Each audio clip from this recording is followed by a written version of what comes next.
Hey guys, in this video I'm going to show you how to access account statements in RBC Bank app. First thing I want you to do once you launch the app, come to the bottom right, click on More, click here on Statements, and then you choose whichever account statements you want. So we have checking accounts, your credit cards, you have saving accounts as well. We'll choose this checking account, and then you'll see your last 6 statements that appear. So choose the one you want.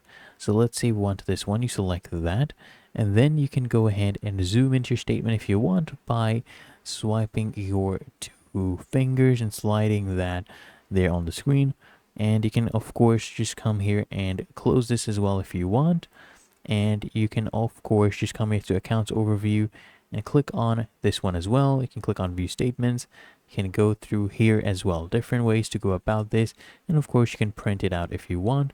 Really that easy. If you found this helpful, make sure you smash that like button and subscribe to the channel. It really helps me out.